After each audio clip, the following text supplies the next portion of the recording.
Bonjour à tous. Salut et bienvenue pour une nouvelle vidéo. On est toujours aussi forte en introduction.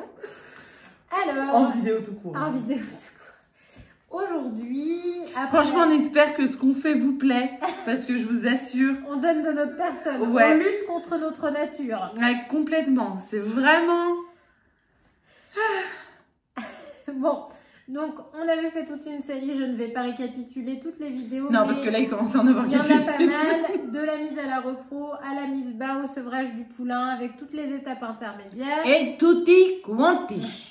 On avait parlé des maladies des poulains nouveau-nés la dernière fois, enfin les deux En dernières. deux parties. Voilà, les deux dernières vidéos. On avait parlé des causes d'avortement au cours de la gestation de la jument. Et là, aujourd'hui, on va parler des... Dystocie, excusez-moi, mais. Oui, c'est parce qu'il y a un petit chien relou qui fait... Parce que c'est la saoule qu'on parle, mais bon... Mais tu te tais?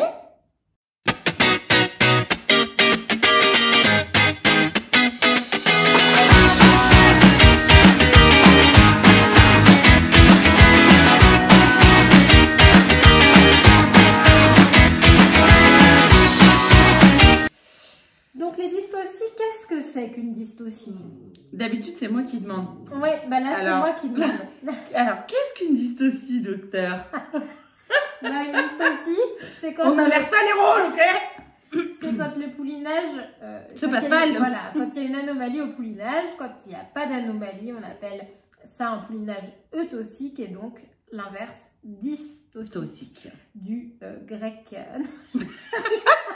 De l'étymologie E100, moi je dirais. Bah oui, c'est Eunuque, égal sans couille.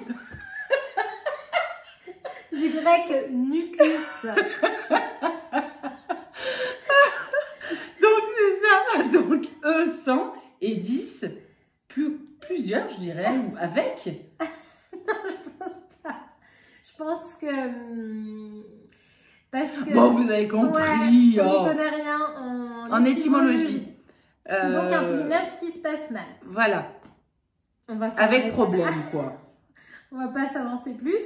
Donc faut savoir Eutocique sans problème, dystocique avec problème. Avec complications, avec...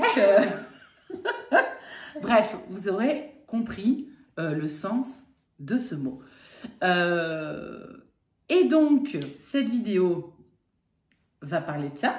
Voilà, on va vous dire quelles sont les complications principales qu'on peut rencontrer chez la jument. Évidemment, on ne va pas rentrer dans le détail de comment corriger chacun de ces problèmes-là parce que c'est plutôt un acte vétérinaire, donc ça ne vous apportera pas grand-chose. Et puis, Mais- de toute façon, je pense que c'est la pratique plus que la théorie qui Oui, en prime plus. dans ce genre de situation. Mais ça va quand même vous permettre, c'est toujours intéressant de savoir ça, qu'est-ce qu'il y a. On dirait pas Marge des Simpsons. Avec T'as moi. vu ma gueule? Moi, on dirait la reine de cœur dans Alice. Oh là là. Bon, vous aurez compris qu'outre l'étymologie, nous ne sommes pas non plus... Des fashionistas. Ouais, non, c'est pas ça. Ça peut Donc, être parfaite. Hein. chez les chevaux, les dystocies, c'est pas si fréquent que ça. Donc, heureusement pour nous, ça se passe quand même souvent bien. Et en Plus que mal. dans les dystocies, tout n'est pas forcément dramatique Catastrophique. et mortel. On considère qu'il y a à peu près 1 à 2% des poulinages où Lulu elle n'a pas mis son outfit pour Du coup, pas avoir trop chaud, donc elle a pris ça qui en fait D'ailleurs, ça fait très grec, tu trouves pas? Finalement, ça va bien avec la dystocie. Regarde, je peux me faire un peu une robe grecque. ça va bien avec la dystocie parce que la dystocie c'est grec. Latin d'ailleurs, étymologiquement, ça a à voir avec le grec. Stocie. E et 10. Streptococcus et qui. C'est bien du latin, canidus et quilus. Ouais, je pense. J'y connais rien. Bon, je vous assure qu'on fait toujours des recherches avant nos vidéos pour avoir les pourcentages, pour avoir... Mais c'est vrai qu'on ne se penche pas souvent sur l'étymologie des mots. En même temps, je pense que si les gens veulent de l'étymologie, ils vont aller suivre la Ah oui, je prof de l'adore, elle. français, qui est bien sympa et plus compétente que nous, quoi. Mais d'ailleurs, si elle entend cette C'est très vidéo, probable qu'elle aille regarder une vidéo sur la repro équine, la repro équine. mais si jamais elle le voit, ou si vous le savez, n'hésitez pas à le mettre en commentaire. Donc, on récapitule. Reprenons nos moutons. Oh là, on est dissipés. Donc, chez les juments, de façon générale, on considère qu'il y a 1 à 2% de dystocie, donc 1 à 2% de poulinage qui se passe mal. Ce chiffre peut monter jusqu'à 10% dans le cas des juments de race lourde. Donc, les juments de trait. Quand on dit race lourde, vous entendrez jument de trait, donc les grosses. Cela dit, je suis désolée, je ne sais pas ce que j'ai aujourd'hui. Cela dit, rappelle-toi notre expérience. On en a chié, hein, avec cette jument qui était plutôt en inertie. C'était une grande. On a dû tirer à 2 et vraiment, on a dû tirer à 2 beaucoup. Hein. J'ai eu des courbatures pendant une semaine. Non, franchement. Puis, il a quand même bu la tasse et tout. Enfin, on en a chié, il a fallu le biberonner. Enfin, voilà, c'est vrai que ce poulinage a un peu chaud. Tout s'est bien passé, mais un petit peu chaud. À titre de comparaison, chez la vache, on considère qu'il y a 2 à 25% de dystocie en fonction des races desquelles on parle. Souvent, les races à viande avec des énormes masses musculaires sont beaucoup plus à risque et ça finit souvent chez les vaches en césarienne. Sachant que chez la vache, la césarienne est quand même beaucoup plus facile que chez la jument. Oui, c'est très rare qu'on fasse des... Enfin, c'est très rare. C'est assez rare qu'on fasse des césariennes chez les juments et quand on en fait, on les fait en bloc stérile. Je sais qu'il y a des vétos ruraux qui font un peu des césariennes comme ça sur juments debout, mais résultat, pas toujours foufou. En tout cas, c'est pas sûr qu'on arrive à sauver tout le monde. Une des causes assez fréquentes de dystocie, c'est un problème de positionnement. Vous détaillerez un petit peu ce que ça veut dire. Donc, ici au Hara, en général, les juments qui arrivent pleines, on leur fait une échographie en fin de gestation. De positionnement. On a déjà fait des vidéos d'ailleurs, vous pouvez en voir sur TikTok, je crois qu'on a même YouTube, je sais plus. Mais en gros, on va faire une échographie qui va nous permettre, donc bien entendu, l'échographie, on ne voit pas tout sur un cheval, vous vous doutez que c'est compliqué. Mais en tout cas, on arrive à voir si on voit l'œil du bébé. Et si on voit l'œil du bébé à l'écho, ça veut dire en tout cas que la tête est vers la sortie. Bien entendu, on ne va pas voir s'il y a une patte pliée, tout ça, mais en tout cas, on sait que le poulain ne se présente déjà pas en siège. Et nous, en tout cas moi, comme je les fais pouliner derrière et que je les assiste, ça me permet de savoir et de me rassurer, s'il y a de me plus dire de risques, que voilà, s'il faut prévoir un camion pour emmener à l'école veto, tout ça. Donc, on fait toujours une écho. Bien entendu, cette écho, comme je vous disais, comme elle ne nous montre pas tout, il y a quand même des dystocies qui peuvent arriver malgré que le poulain soit dans le bon sens. Et nous allons développer de ce pas. De toute façon, si on voit à l'écho que le poulain n'est pas tourné comme il faut, on ne peut rien y faire avant la naissance. Mais au moins, ça permet d'un petit peu anticiper les difficultés et éventuellement prévoir de l'aide, prévoir, comme on disait, le camion et tout ça. Donc, il y a le poulain, normalement, il se présente la tête vers la sortie. Donc, il va sortir en premier les pattes avant, le museau. Son dos va être vers le haut et son ventre vers le bas, comme un petit plongeur comme ça. Donc, il y a un vocabulaire un petit peu particulier. On parle de présentation pour savoir si on est en présentation... la tête... Voilà, antérieure ou postérieure. Ou postérieure, ce qu'on appellerait, nous, en humaine, en siège. Après, il y a la position. Donc ça va être, est-ce que le poulain est tourné dans le bon sens avec le ventre en bas, le dos en haut? Donc dans ce cas-là, on parle du dos dorso-sacré, puisque le dos du poulain va être vers le sacrum de la jument. S'il est dans l'autre sens, ça va être dorso-iliaque. Et puis après, il peut être carrément tourné transversalement, donc vers la gauche ou vers la droite. Vers le col, et puis le dos vers la droite ou vers la gauche, voilà, dans tous les sens. Et après... Sachant que dans cette présentation, on va dire que si on a les deux antérieurs qui arrivent, on arrive facilement, même quand il arrive en salto, quand les antérieurs et la tête sont là, et on arrive quand même, en général, à faire sortir le poulain sans trop de difficultés. On peut corriger assez facilement, voilà. Parce qu'après, il y a la posture. Et dans ce cas-là, ça va être par exemple, peut-être que le poulain va être effectivement présentation antérieure, dorsaux-sacré, donc dans le bon sens, mais il va avoir une patte pliée. Ou les postérieurs repliés sous lui. Les postérieurs sous lui. Et là, ça bloque tourner, au niveau du bassin. Bah, voilà. Donc tout ça, c'est pas bon. Il y a ce qui va bloquer en fait finalement au niveau de la sortie du vagin, du col et du vagin. Par exemple, on va avoir les pattes, mais si on a la tête, et bah, les pattes vont sortir par le vagin, mais la tête, elle, va bloquer. Et ensuite, les postérieurs, ça va plutôt bloquer au niveau du bassin. Donc en tout cas... ça peut être bloqué en tout cas à différents stades. Oui, voilà, tout est possible. Si on voit, par exemple, la tête et une seule petite patte avant, c'est déjà, voilà, il y a un problème, il faut aller corriger. Donc chez la jument, les contractions sont assez fortes, le poulinage est assez rapide, donc c'est pas forcément très simple de faire des manœuvres obstétriques.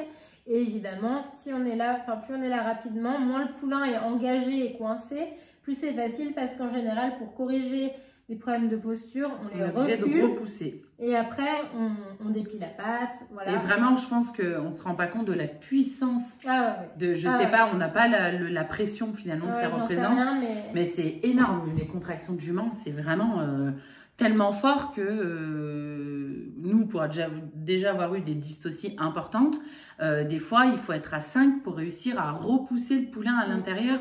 Quand il y a des grosses dystocies, donc vraiment, et moi, j'ai déjà fini avec le bras un hématome de l'épaule au poignet, hein, donc ça vous écrase bien. Voilà. Et donc, puis il faut vous dire qu'en plus, échos, quand on va manipuler, donc forcément on rentre dans le vagin, donc il y a les contractions, mais c'est surtout qu'il y a le poulain déjà qui prend énormément de place. Donc quand il y a la pression qui s'exerce, vous êtes contre le poulain plus la pression, enfin franchement c'est hyper douloureux. Pour nous comme pour la jument, hein, d'ailleurs, je pense que pour elle c'est pas une partie de plaisir. Non, bah d'ailleurs, le nombre de fois où c'est coincé, les juments elles vont hyper mal, on arrive à sortir le poulain, boum, elles se lèvent, elles vont bouffer. C'est impressionnant, hein. Des fois on a l'impression qu'elles vont pas du tout et puis une fois que c'est fini, ça va vite mieux, hein. Donc dans ces dystocies, donc vous avez donc les anomalies, on vient de vous le dire, de présentation, de position et de posture. On va également avoir le red bag qui est une dystocie qui peut être mortelle si elle n'est pas prise tout de suite, mais qui en soi, si on la prend tout de suite, c'est assez facile à corriger. Donc ça, on en avait déjà parlé dans une vidéo. On l'avait dit un petit peu, c'est un décollement prématuré des annexes fétales. Normalement, tant que le poulain est relié au placenta qui lui-même est en contact avec l'utérus, et il y a des échanges encore d'oxygène qui se produisent. Dans le cas du red bag, le placenta se décolle et au lieu d'avoir la poche qui est transparente avec les pattes et le nez du poulain, on va avoir un truc rouge qui ressemble à du velours un peu. En premier, ça veut dire que le placenta s'est décollé, que les échanges ne se font plus, donc le poulain n'est pas oxygéné. Bien sûr, comme il est encore dans sa poche, il ne peut pas respirer. Donc là, ce qu'il faut faire, c'est couper tout de suite avec une petite lame, avec un couteau, un truc propre de préférence quand même. Un truc du saucisson. Voilà, c'est mieux. Donc nous, on a des petites lames, tiens, on en a d'ailleurs juste là, on peut vous en montrer. Donc on a des petites lames spéciales, donc celle-ci est déjà ouverte parce qu'on s'en est servi. Donc vous voyez, c'est des petites lames qui sont donc stériles, hein. C'est des petites lames de chirurgie stérile qu'on peut utiliser pour plein de choses, les castrations, voilà.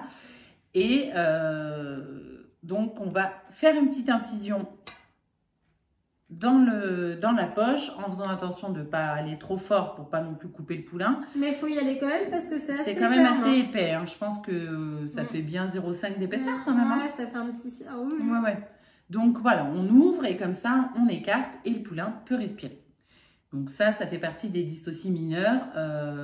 Assez fréquentes, on n'a pas trouvé de chiffres, mais tous les ans, il y en a autour de nous ou ici. Donc voilà.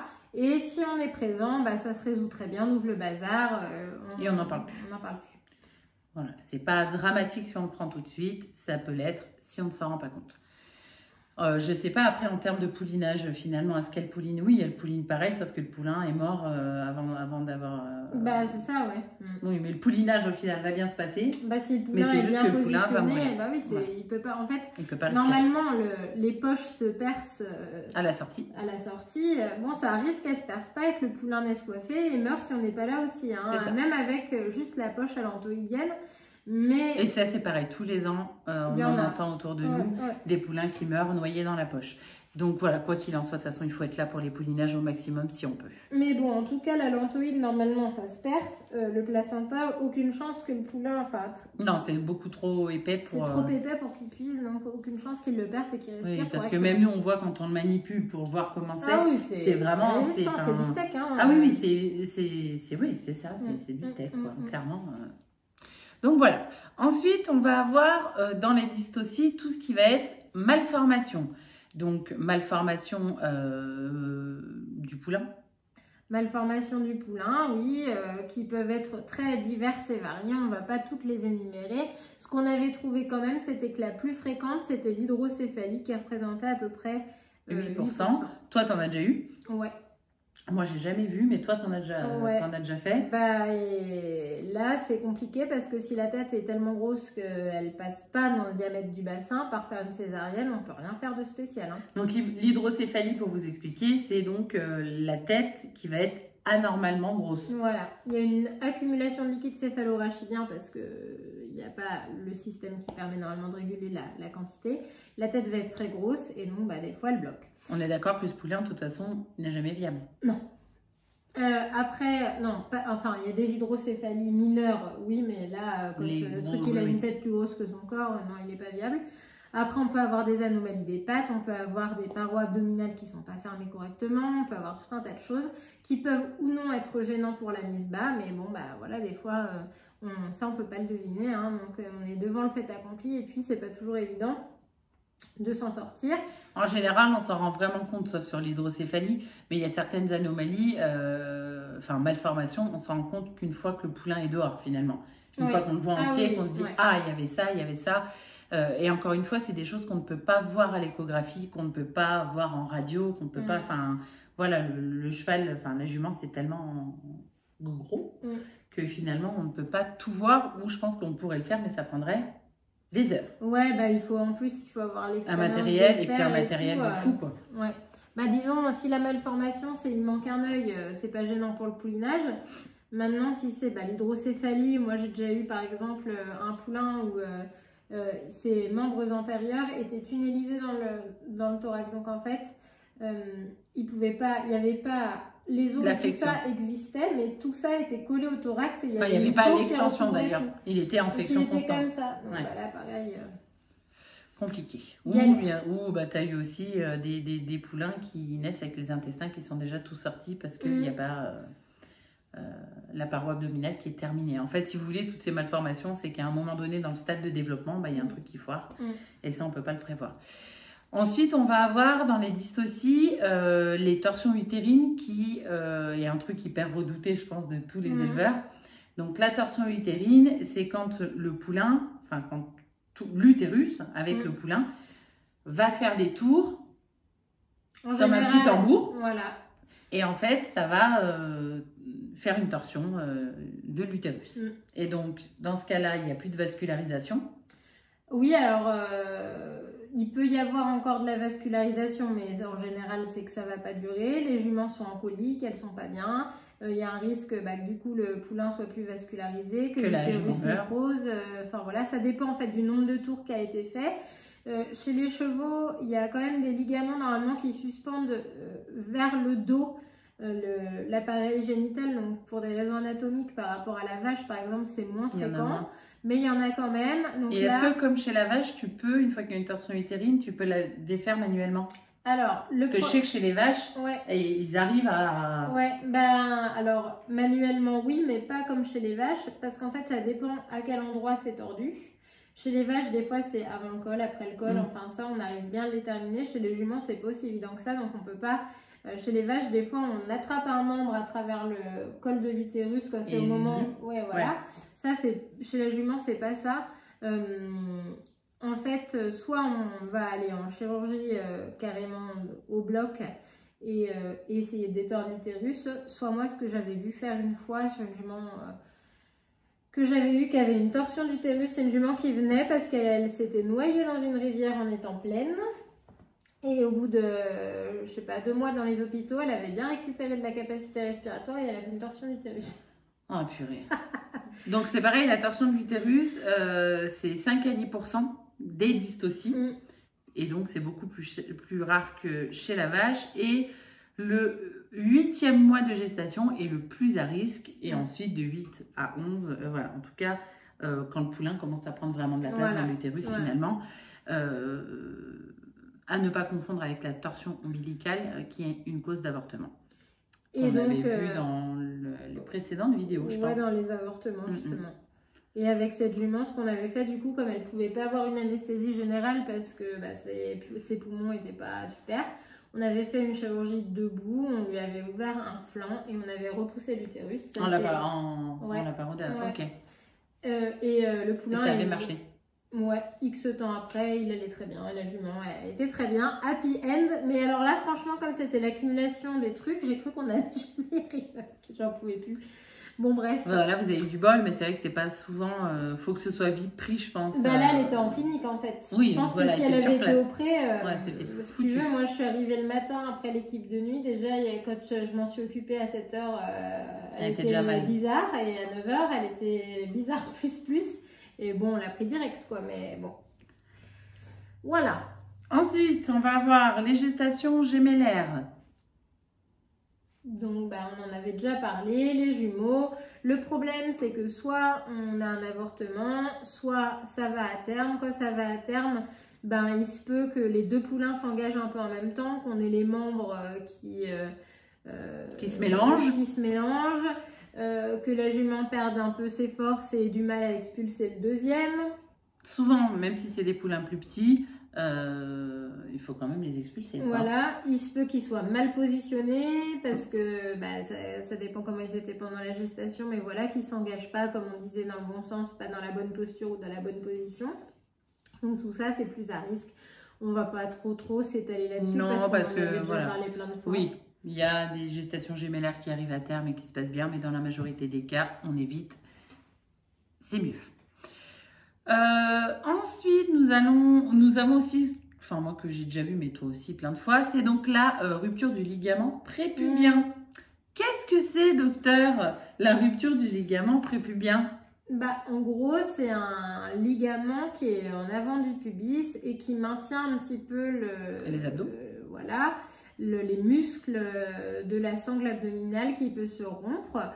Et en fait, on a une hernie, la paroi musculaire qui s'écarte. Alors, ça peut être juste le tendon, mais ça peut être aussi carrément plus large. Et donc, dans ce cas-là, ça, c'est dû au poids, en fait, à la pression sur la paroi.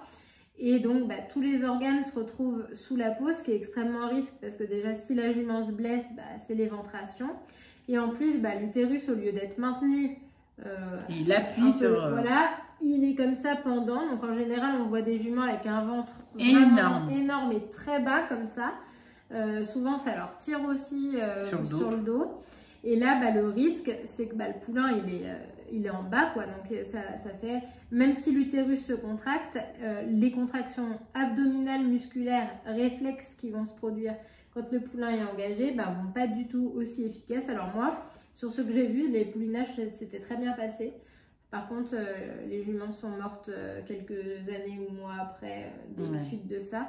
Parce que Après, il y a des ceintures qui existent de soutien. Il y a des ceintures, il y a des chirurgies qui peuvent exister, mais c'est pas forcément gage de réussite parce que même si on met un filet ou si on essaye de réparer la paroi abdominale, si elle est très ouverte, c'est chaud, quoi. Et puis ça, on peut le faire en général, on attend que la gestation soit terminée. Et donc, si ça a commencé relativement tôt dans la gestation, ça s'ouvre de plus en plus, quoi. Oui, non, c'est vrai que c'est super impressionnant. Et puis c'est pareil, je pense que ça doit être assez douloureux. Je sais pas si ça fait mal, mais ça doit être... tu dois avoir au moins une pesanteur, genre... Ouais. Autre chose... Comme tu veux. De là? Donc, bah, Ah. ou invente un truc, hein, si tu... Non, mais je sais pas, tu me disais peut-être autre chose. Oui, d'autres disent aussi. On va également avoir s'il y a des disproportions fœto-maternelles. Donc, Un poulain trop gros pour passer dans le bassin. voilà, ou bon, ça après ça se déchire, mais une vulve trop étroite, ça en général ça se déchire. Mais c'est pareil, il y a des trucs de fou qui existent. Oui, c'est vrai qu'on n'a pas parlé de ça. Ouais. De temps en temps, il y a une patte qu'on voit à travers l'anus. Oups! Bah là, c'est quand le petit sabot du poulain, à la faveur d'une contraction, a perforé le plafond du vagin et allait se sortir par l'anus. Donc là, bah, il faut rembobiner le bazar avant que tout s'explose. Et puis après, on passe en chirurgie, on fait une reconstruction. Parce que forcément, ça peut risquer... Ce qui n'est pas chose aisée, hein. Moi j'en ai reconstruit, alors tu sais, avec tes instruments d'un côté ou de l'autre, mais tu sais, c'est hyper loin. Donc pour faire tes gestes chirurgicaux, puis tu vois rien. Ah ouais, Donc en général, moi je m'aide avec une cuillère à soupe ou une louche que j'appuie pour sur le pouvoir trou. m'appuyer, ouais. Mais enfin, Ouais. ça, en général, ça pète. Il faut recommencer plusieurs fois pour réussir à faire du solide.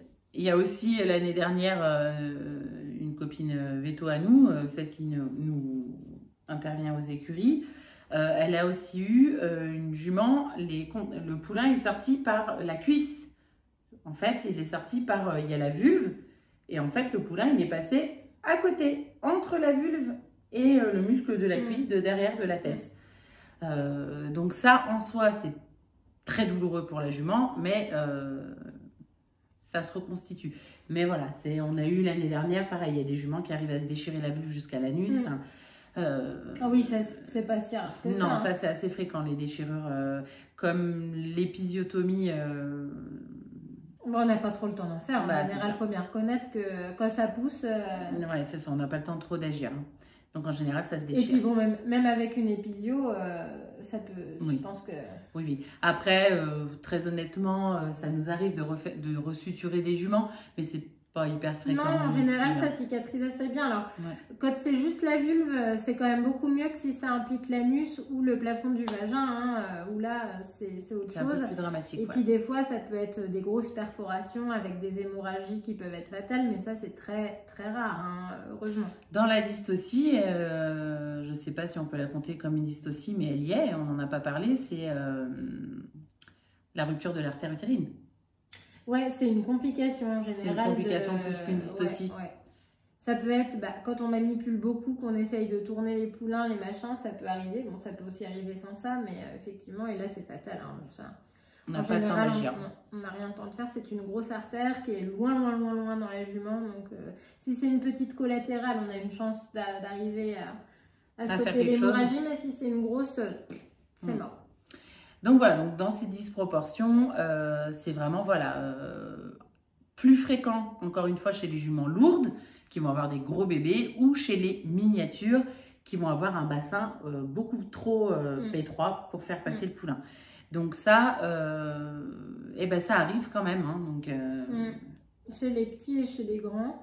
Après, chez les chevaux classiques, on va dire, souvent le poulain a une taille adaptée à l'utérus. Hein, ouais, c'est pour ça qu'il faut, comme on l'a dit plusieurs fois, éviter de mettre des étalons trop gros sur des juments trop petites. En tout cas pour les premiers poulinages. Voilà. Après, c'est pareil. En général, la largeur du bassin, on la voit sur une jument. Il y a des juments, on sait qu'elles ont un bon bassin. On se dit, bon, il n'y a pas de raison que ça passe pas. Il y a d'autres juments où elles ont des bassins un peu plus étroits. Donc, il faut... Et puis, comme on l'avait déjà précisé, c'est pas tant la hauteur au garrot qui est importante, mais c'est l'épaisseur des articulations. Parce que quand vous avez un poulain super carrossé avec des grosses articulations, une grosse tête et tout, c'est ça qui va être dur à passer, plus que la longueur. En fait, ça, c'est pas trop un problème. Hein. En général, de toute façon, une fois qu'on a passé les épaules, c'est ça. ça Mais va. tu sais, des fois, quand il y a la tête, là, des grosses têtes au-dessus des pattes, ça rajoute encore de la... Oui. ça, et après les épaules, s'il est bien charpenté, c'est vrai que ça peut être un peu chaud. Donc ensuite, on va également avoir l'hydropisie des membranes. Alors moi, j'ai jamais eu ça. Moi non plus. Jusqu'à maintenant, ça arrivera peut-être un jour, Non, je vois j'espère que pas. non. Mais l'hydropisie des membranes, c'est quand il y a trop de liquide, donc les membranes on parle de membrane pour les poches. Voilà, pour désigner la lantoïde et l'amniose, qui sont des poches dans lesquelles il y a du liquide. On avait pris des chiffres, donc pour la gestation normale. Normalement, on a à peu près 8 à 18 litres de liquide lantoïdien et 3 à 7 litres de liquide amniotique. Donc ça veut dire qu'on va avoir à peu près 25 litres de liquide max. Voilà, c'est dans les valeurs hautes. Et bien, quand il y a une hydropysie, on peut avoir jusqu'à 220 litres de liquide. Donc le problème, c'est que ça fait un troisième secteur chez la jument. Si tout le liquide se vide d'un coup, elle peut mourir d'un choc.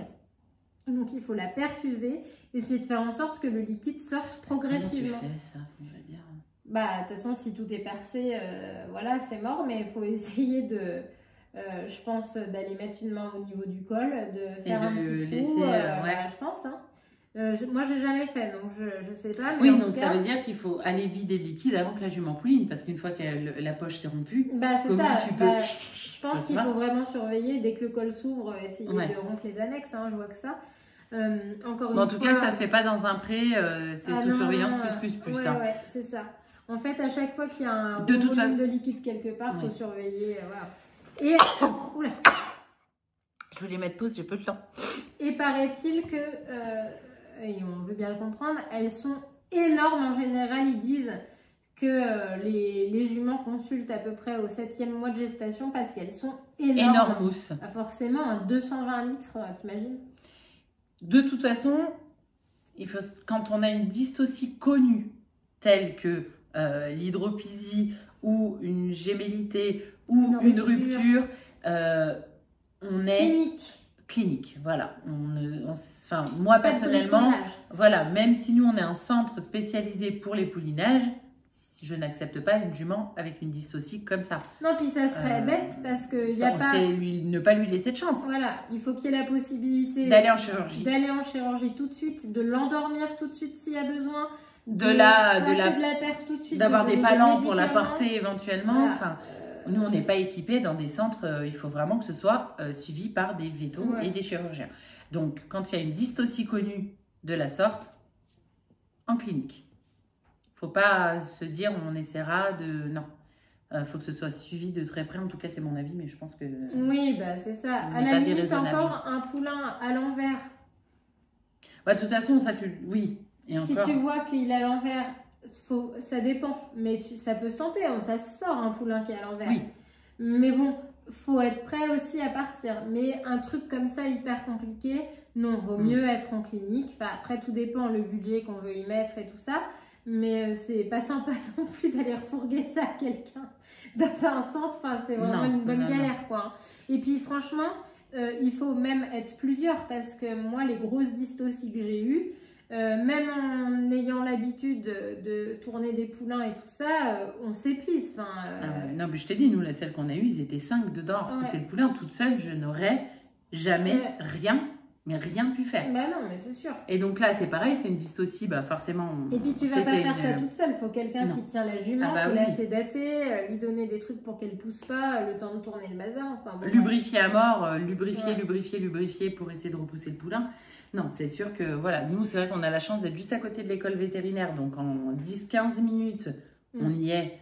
Donc quand on se rend compte qu'il y a quelque chose qui ne va pas, on met la jument dans le camion et on part directement. Mais en tout cas, voilà, ça peut être... on met autant de temps, nous, à aller à l'école véto, on met même moins de temps d'aller à l'école véto que d'appeler un vétérinaire pour qu'il intervienne. Oui, bah c'est sûr. Et de toute façon, il y a le bloc sur place, voilà. Il y a tout. Faut pas jouer. Voilà.